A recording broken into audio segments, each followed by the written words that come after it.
2024 को T20 world cup छनौट हुनु 10 वर्ष पर्खिनु पर्यो, तर त्यसपछि त्यो टर्निङ पोइन्टलाई लगातार आत्मसात गरेको छ, प्रभावशाली प्रदर्शन गरेको छ। Harry, you've won the toss. What are you going to do and why? We're going to have a bat first. We feel like the pitch is going to be in best shape in the first innings, and then hopefully we can bowl well and defend our score in second innings. Same pitch as yesterday's game, the India game. स्पटक गरे थोरै outside of stump खुलेर खेलेका छन्, power प्लेको भरपुर फाइदा उठाउनेछन् जस Buttler. फिल्डरको निकै नै राम्रो चेस रहेको थियो, स्वयं रहेका थिए कप्तान। 4 रन इन्ट्रोड्युस गरेको छ स्पिनर। यसपटक पनि एच खेलिडिङ एच क्याचको लागि अन्डरनिथ, ओ क्याच पनि सन्दीप लामिछानेको सेफ ह्यान्डमा। शेर मल्लको लागि डेब्यू विकेट पहिलो बलमा नै दर्शकवृन्द आगाज गरेका छन्। सफलता हात लागेन उनलाई। यो बल यसपटक फिल्डरलाई मौका छैन। 4 रन, दोस्रो चौका यस खेलको। सम्पूर्ण ओ यसपटक पनि उठाएका छन्, डिप मिड विकेटलाई टार्गेट गरेका छन् र डिस्प्याच गरेका छन् म्याक्सिममको लागि। यसपटक पनि बलको मुनि आइपुगे फिल्डर छन् त्यहाँ, नन्दन उनलाई मौका छैन। निकै नै राम्रो शट, यो थोरै सर्ट अफ लेन्थ बल थियो। शेर मल्ल बस जुन ट्याग पाएका छन् उनले।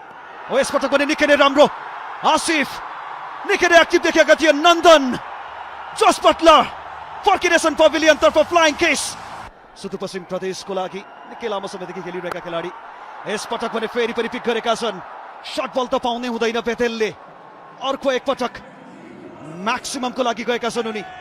निकै नै राम्रो ब्याटिङ कन्ट्रोल इनिङ्स अहिलेसम्म। हल्का सर्ट अफ लेन्थ बल थियो, फिल्डर छन् त्यहाँ तर मौका छैन। छक्का हेर्नुहोस्, यही बलको प्रतीक्षा थियो उनलाई, खराब बलको प्रतीक्षा गर्छन्। थोरै सर्ट अफ लेन्थ बल रहेको छ इङ्ल्यान्ड।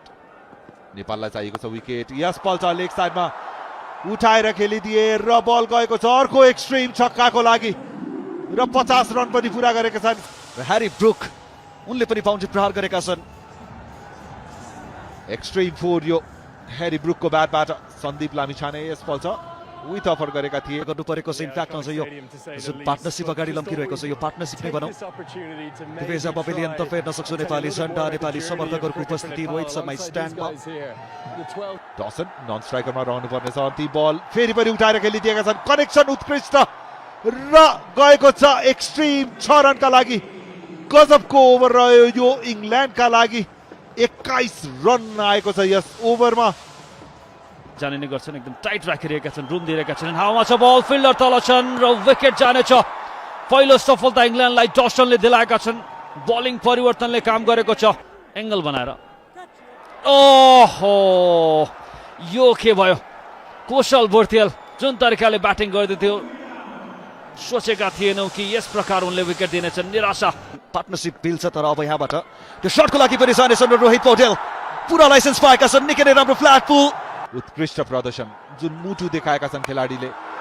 उठाएर खेलिदिए, हावामा रहेको छ। दिपेन्द्र सिंह ऐरीको ब्याटबाट आएको यो सिधा फिल्डरको हातमा, ठुलो विकेट यहाँ। सेट भइसकेका छन् रोहित उनीबाट नै। ओ ठुलो सर्टको लागि गएका छन् कि यसपटक फ्ल्याट भेट्नेछन्। ओ सिधा फिल्डरको हातमा, फेरि पनि अर्को एकपटक पीडाहरू बढ्नेछन्। नेपाली समर्थकहरूको हृदय सिया हुनेछ। कप्तान यो एङ्गलबाट त खासै केही देख्दैनौँ हामी। यो एङ्गलबाट केही पनि कन्क्लुसिभ देखिएको छैन। त्यो प्रमाणित गर्न सक्छन् आज ठुलो स्टेजमा। यसपटक गएका छन् तर निकै माथि एज रहेको थियो। जसरी आए पनि रन त आउनेछ, जहाँबाट आए पनि। स्याम करन निकै नै घातक साबित भइरहेका छन् नेपालका लागि। यसपल्ट लाइन कभर गरेर खेल्न चाहन्थे, फेरि पनि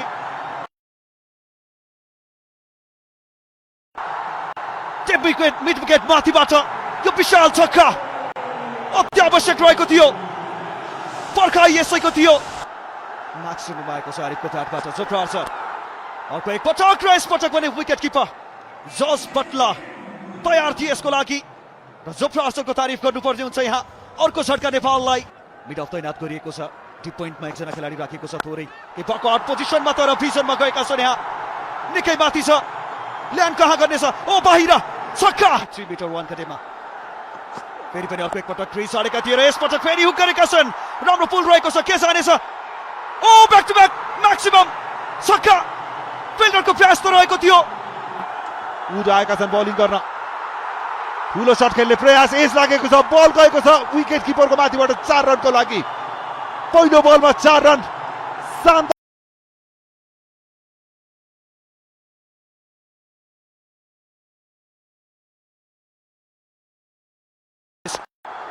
फेरि पनि एकपटक उठाएका छन् यसपटक पनि कन्ट्याक्ट देखिरहेछौँ हामी क्लिन बोल्ड विकेट गएको छ नेपाल चाहिँ चाहँदैन थियो नेपाल जुन दृश्य हेर्नको लागि तयार थिएन गुलसन आउट हुनेछन् यहाँ